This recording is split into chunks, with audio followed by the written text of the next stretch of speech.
हनुमान बहुत शक्तिशाली हैं, लेकिन उनका पूजन इसलिए है कि वो विनम्र बहुत हैं। जब लक्ष्मण को मूर्छा आई और भगवान ने सोचा कि मेरा ये सबसे बड़ा संकट कौन हर सकता है, देखो भगवान सबके संकट हरते हैं, भगवान के जीवन पे संकट आया तो उन्होंने किसको पुकारा? उन्होंने हनुमान से कहा कि तुम जाओ और संजीवनी लेके आओ। तो जब आकाश में हनुमान चले तो सूरज निकला हुआ था। आकाश में तो सूरज होता ही है, दिन कभी डूबता नहीं है। हमारी माँ पृथ्वी हमें गोदी में लेकर हमारे पिता सूरज की ओर से पीठ कर लेती है। माँ को दोष दे नहीं सकते तो पिता को दोष देते हैं कि दिन डूब गया है। दिन कभी डूबता नहीं है, दिन तो निकला रहता है। सूर्य कभी अस्त नहीं होता। कैलाश भैया ने गाया, क्या बात है, क्या बात, क्या कभी अंबर में। तो बेटा सूरज कभी डूबता नहीं है। तो सूरज आकाश में मिला, और अगर सूरज इधर निकल जाता जहां लक्ष्मण लेटे हुए थे तो भगवान के जीवन का सबसे बड़ा संकट आ जाता। उनका भुजा जैसा भाई, जिसे वो अपनी भुजा कहते हैं दाहिनी, वो पृथ्वी छोड़ जाता और भगवान सहन न कर पाते। तो इतना बड़ा काम करने गए और कितने ताकतवर थे, पंच तत्वों में से एक पवन के बेटे हैं।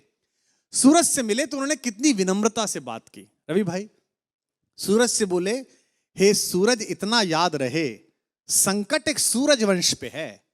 ये नहीं कहा कि मैं तुम्हारे लिए प्रार्थना कर रहा हूं, तुम्हारा ही खानदान है ना, सूर्यवंशी राम का भाई परेशान है, तुम भी सूर्य हो तो आप ही के खानदान का काम करने जा रहा हूं। विनम्रता देखना आप कितने पोलाइट हैं, है ना।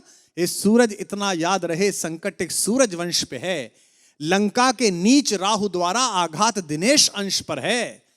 मेरे आने से पहले यदि किरणों का चमत्कार होगा तो सूर्यवंश में सूर्यदेव निश्चित ही अंधकार होगा। कितना प्यार से बोल रहे हैं देखो आप। इसलिए छिपे रहना भगवान, जिसने राम के अलावा किसी को भगवान नहीं माना वो हनुमान सूर्य से कह रहे हैं, इसलिए छिपे रहना भगवान, जब तक न जड़ी पहुंचा दूं मैं, बस तभी प्रकट होना भगवान, जब संकट निशा मिटा दूं मैं। आशा है स्वल्प प्रार्थना, ये जरा सी प्रार्थना सच्चे जी से स्वीकारोगे, आतुर की अर्थ अवस्था को होकर करुणार्थ निहारोगे। 8 लाइन की विनती के बाद धीमे से अपना विजिटिंग कार्ड दिया सूरज को। शक्ति पाना, यश पाना, लेकिन विनम्र रहना। आशा है स्वल्प प्रार्थना ये सच्चे जी से स्वीकारोगे, आतुर की आर्त अवस्था को होकर करुणार्थ निहारोगे।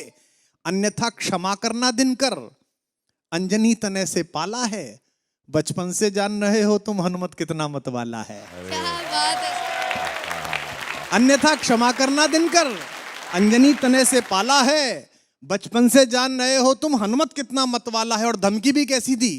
ये जो रवि भैया खड़े हैं ना आपके बगल में, इनके इलाका जहां से शुरू होता है वह धमकी ऐसी दी जाती है कि इतना गोली मारेंगे कि खोखा बेच के करोड़पति हो जाइएगा। लेकिन हनुमान जी ने कैसी धमकी दी, कितनी विनम्रता से। ऐसा कोई नहीं बोलता, ऐसे बनना सब। आशा है स्वल्प, अन्यथा क्षमा करना दिनकर, अंजनी तने से पाला है, बचपन से जान रहे हो तुम हनुमत कितना मतवाला है। मुख में तुमको धर रखने का फिर वही क्रूर साधन होगा, बंदी मोचन तब होगा जब लक्ष्मण का दुख मोचन होगा।